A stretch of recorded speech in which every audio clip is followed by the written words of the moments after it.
అదే విధంగా కేంద్ర రాజకీయాల దగ్గరికి వస్తనే కేంద్రంలో 2014లో Bharatiya Janata party election manifesto మీద 10 మంది నాయకుల ఫోటోలు పెట్టి ఓట్లు అడిగారు. 2019లో 3-4 నాయకుల ఫోటోలు పెట్టి ఓట్లు అడిగారు. భారతీయ జనతా పార్టీ విధానం మీద, భారతీయ జనతా పార్టీ సిద్ధాంతాల మీద, భారతీయ జనతా పార్టీ ఎన్నికల మేనిఫెస్టో మీద 2014-2019 ఎన్నికలు జరిగినాయి. ఒకసారి 2014లో 273 సీట్లు వచ్చినాయి, 2019లో 303 సీట్లు వచ్చినాయి.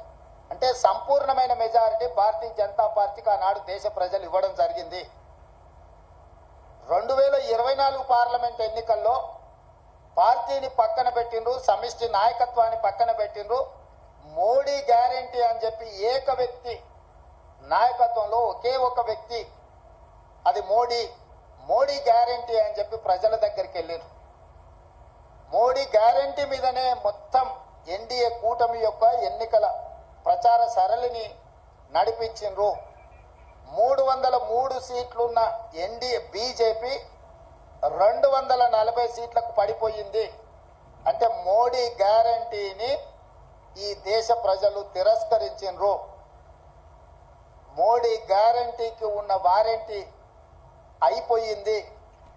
ఇక మోడీ కాలం చెల్లిపోయిండు అని చెప్పి దేశ ప్రజలు తీర్పిచ్చిండ్రు. దానికి సంబంధించి ఈ ఎన్నికల్లో బీజేపీకి ఎన్డీఏకు 42.9% ఓట్లు వస్తే ఇండియా కూటమికి 41.1% ఓట్లు వచ్చినాయి. దాదాపుగా సరి సమానంగా ఓట్ల శాతం వచ్చింది. సీట్లు కూడా దాదాపుగా పోటీ పడే విధంగా రావడం జరిగింది. జాతీయ రాజకీయాలలో నా విశ్లేషణ, నా డిమాండ్ ఒక్కటే. మోడీ గ్యారంటీ మీద ఎన్నికలకు వెళ్ళిన భారతీయ జనతా పార్టీ మోడీ గ్యారంటీని ప్రజలు తిరస్కరించారు. మోడీ గ్యారంటీకి ఉన్న వారంటీ పూర్తి అయిపోయింది, కాలం చెల్లిపోయింది. కాబట్టి ఈ దేశ ప్రజలు మోడీ గారిని తిరస్కరించారు. తక్షణమే నరేంద్ర మోడీ గారు ప్రధానమంత్రి పదవికి రాజీనామా చేసి మళ్ళీ ప్రధానమంత్రి పదవి చేపట్టకూడదు. ఎందుకంటే ఆయన నాయకత్వాన్ని, ఆయనను చూపించే ఓట్లు అడిగినరు ప్రజలు. ఆయన నాయకత్వాన్ని, ఆయన గ్యారంటీని తిరస్కరించారు. కాబట్టి 140 కోట్ల ప్రజల యొక్క తిరస్కారానికి లోనైన నరేంద్ర మోడీ ప్రధానమంత్రి పదవి చేపట్టకూడదు. ఇది 4 కోట్ల తెలంగాణ ప్రజల తరఫున కాంగ్రెస్ పార్టీ నాయకుడిగా నేను డిమాండ్ చేస్తున్నా. సరే, ఎన్డీఏ కూటమిలో ఇంకెవరైతారు? ఎన్డీఏ కూటమికి మెజారిటీ వచ్చినప్పుడు వాళ్ళు ఏం నిర్ణయాలు తీసుకుంటారు పక్కన పెడితే, మోడీ గ్యారంటీ మీద ఏక వ్యక్తి చూపించి మీరు ఓట్లు ప్రజల దగ్గరికి వెళ్తే ఆ ఏక వ్యక్తిని ప్రజలు తిరస్కరించారు. కాబట్టి భారతీయ జనతా పార్టీ నరేంద్ర మోడీ గారిని రాజీనామా అడగాలి, రాజీనామా చేయించాలి.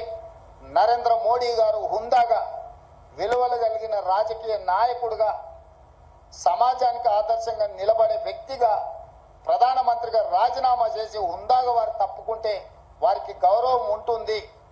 లేదు, నేను ఇట్లనే ప్రధానమంత్రికి కొనసాగుతా, 3వసారి ప్రమాణ స్వీకారం చేస్తా, కుట్రల కుతంత్రాలకు నేను తెరలేపుతానని నరేంద్ర మోడీ గారు అంటే, వారు చెప్పుతున్న విలువలతో కూడుకున్న రాజకీయాలు చెప్పడానికే తప్ప పాటించడానికి లేదు అని చెప్పి ఈ దేశ ప్రజలు నరేంద్ర మోడీ గారిని తిరస్కరించబోతున్నారు. కాబట్టి భారతీయ జనతా పార్టీ ఇప్పటికైనా ఏక వ్యక్తి, అదే విధంగా అప్రజాస్వామికంగా వ్యవహరించే తీరును మానుకోవాలి.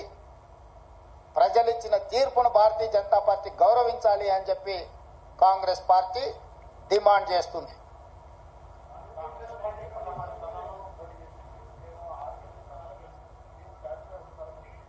కాంగ్రెస్ పార్టీ